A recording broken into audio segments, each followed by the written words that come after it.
meus convidados, nós vamos levantar um tópico, fazer uma pergunta onde eu vou passar a bola para um dos convidados, iniciar esse debate e posteriormente os demais podem entrar dialogando, comentando, e vocês também que estão aqui podem também dialogar nesse contexto. Amém?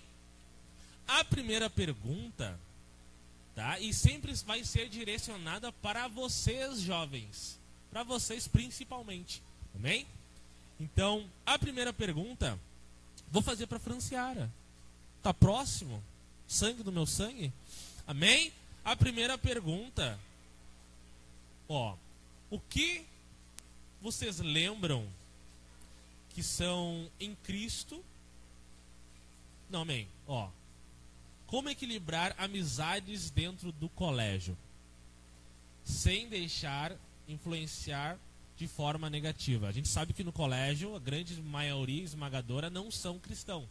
E a gente tem as nossas crianças que estão no colégio. Então, essa pergunta seria como tu aconselharia os teus filhos, esses jovens que estão aqui conosco, sabe, no meio do colégio? Como que a gente conseguiria não ser influenciado? Então, além de ser jovem, eu também sou mãe de uma pessoa jovem. 2 jovens. E lá em casa a gente costuma conversar muito sobre vários tópicos. E principalmente eu tento apresentar para os meus filhos o reverso do mundo. Porque eu sou só uma. Eu sou mãe, eles têm o pai presente. E aí nós somos 2 dentro de casa. Só que todo dia a gente manda eles para o mundo. E o mundo é a escola, infelizmente.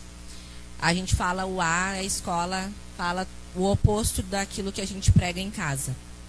E lá em casa a gente acaba tendo esse tipo de conversa quase que diariamente. E hoje, inclusive, eu perguntei para a Manu qual que é a parte mais difícil de ser cristã na escola.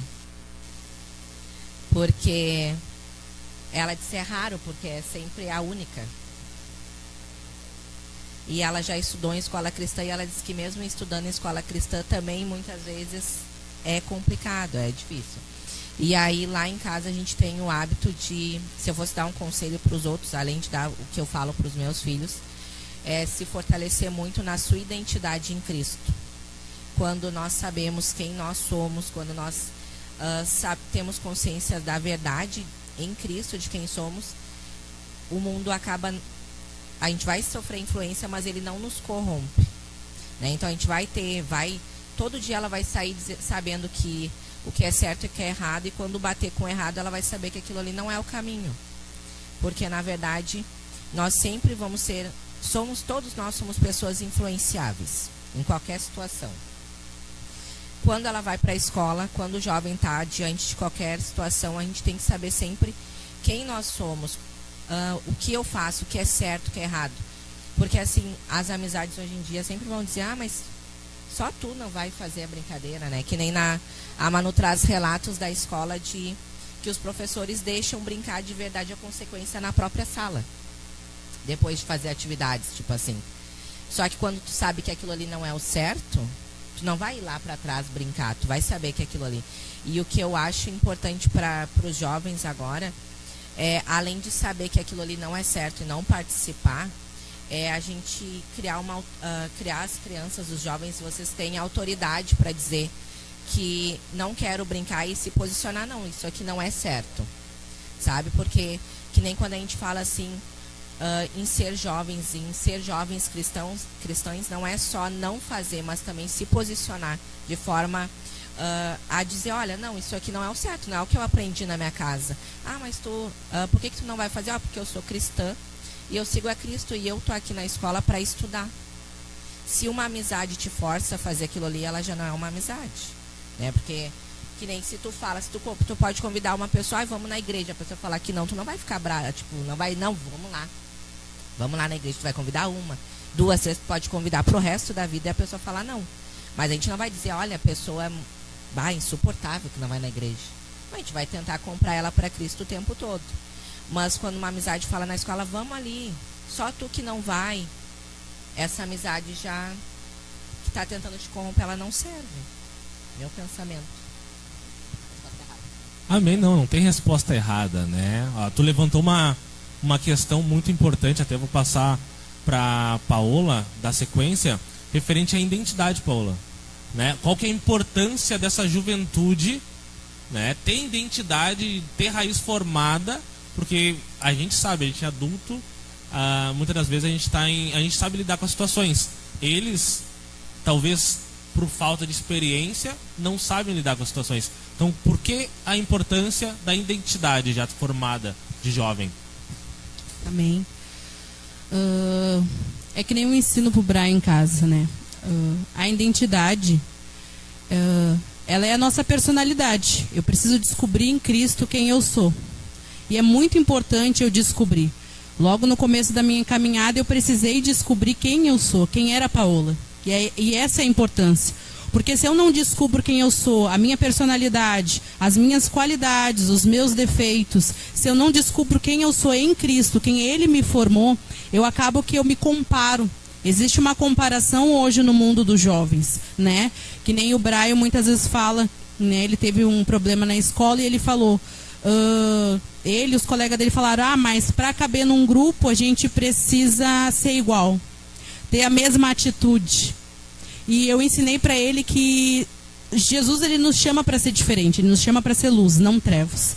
E Jesus disse que a gente precisa ter uma identidade firmada nele. E essa identidade firmada em Cristo, a gente busca ela e alcança ela por meio da nossa oração, por meio da intimidade que a gente cria com Deus, né? Porque a gente conviver com Cristo, a gente ter essa intimidade com Ele, ela é diária, né? A gente tem que mudar a visão que a gente tem de Deus, porque às vezes a gente acaba se tornando muito religioso e enxergando Deus dessa forma, né? Distorcendo quem Deus é. E é muito importante a gente entender que Deus, ali no nosso secreto, ali no nosso íntimo, Ele não nos condena, mas na verdade Ele nos aproxima, né? Ele nos faz nos aproximar, e Deus, Ele começa a falar com a gente de uma forma mais carinhosa, sabe? Deus, Ele começa a te perguntar coisas que tu começa a se questionar. Por que eu fiz isso? O que me levou a ter essa atitude? E aí eu começo a ver, para agradar um, para agradar outro, para caber naquele tal grupinho, para ser como fulano e ciclano que é na minha escola. Então a gente acaba deixando de ser quem a gente é, para acabar se tornando e se comparando como as outras pessoas. É importante eu olhar para mim e eu me amar. Identidade fala muito sobre amor próprio, porque eu preciso me conhecer. Eu preciso conhecer a minha essência. Eu preciso me olhar no espelho e entender quem Deus me fez. Deus me fez perfeita, é o que Ele fala na palavra dele. Ele me fez perfeita e não há defeito. Então o mundo, ele vai tentar colocar defeito. Ele vai tentar desfigurar aquilo que Deus criou. Ele vai tentar te colocar num padrão e botar essa ideia na tua cabeça que só existe esse padrão. Só que Deus não, com Deus não é assim. Deus, ele diz que cada um é de um jeito e de uma forma. E Deus não chamou ninguém para ser igual ao outro. Mas Deus chamou cada um em sua capacidade, qualidade, nos seus defeitos, nas suas qualidades, na sua personalidade. E é isso que é o mais legal. Deus, ele não nos muda para caber, mas Deus nos leva a ser quem somos para servir a Ele.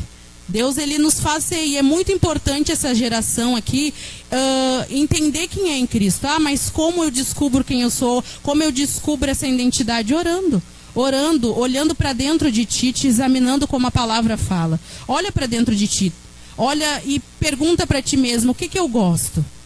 Será que eu gosto de tais atividades por causa de amizades, por causa de pessoas? Ou eu gosto porque realmente aquilo me faz bem? Eu creio que a juventude de hoje em dia tem que buscar olhar para dentro de si, tem que buscar se amar. Deus diz que nos fez perfeito, teu cabelo é perfeito, teu corpo é perfeito. Tu não tem que buscar comparação nas pessoas para se sentir melhor. Tu tem que se amar do jeito que tu é. E se tu vê, olhando para ti, que tem como tu melhorar, amém. Vai lá, busca a ajuda do Espírito Santo. Eu tô acima do peso, eu quero emagrecer, né? Porque hoje a gente sabe que na escola fala muito de bullying. E bullying a gente acaba vendo que as crianças crescem com uma crise de identidade, sem saber a sua identidade, sem saber quem são. Então é muito importante nós, como pais, falar para os nossos filhos, vocês são perfeitos, vocês são bonitos. E fazer eles enxergar eles como Cristo enxerga eles, né? Cristo, ele nos enxerga de uma forma totalmente diferente, né? Só que o mundo tenta deturpar isso dentro de nós. O mundo tenta nos cegar, mas só que quanto mais perto de Cristo, quanto mais eu oro, quanto mais eu busco, eu começo a me enxergar quem eu sou e enxergar Ele em mim. Porque esse é o diferencial, a gente passa a enxergar Cristo em nós. Então, um conselho que eu dou para essa geração é: não te compara, não tenta ser igual ao outro. Deus te chamou do jeito que tu é. Deus te deu capacidade, Deus te deu inteligência, Deus te deu tudo o que tu precisa. É só tu buscar nele. Não existe pessoa burra, não existe pessoa incapaz. Todos nós somos capazes, todos nós temos a capacidade. Então, o que eu falo para essa geração é: busca essa intimidade com Deus, busca conhecer a Cristo. E quanto mais a gente conhece Jesus, mais a gente começa a se conhecer. Saber daquilo que eu gosto, do que eu não gosto. Saber quem eu sou. Saber os meus defeitos e as minhas qualidades. E saber como trabalhar ambos lados dentro de mim junto com Cristo. E eu não passar uma vida me comparando. Então essa é a importância de ter uma identidade formada em Cristo. De ter isso formado já Deus de criança. De eu saber quem eu sou. De eu me amar, de eu me respeitar como Cristo me ama e me respeita. Amém? Amém. Sabe as palavras, né?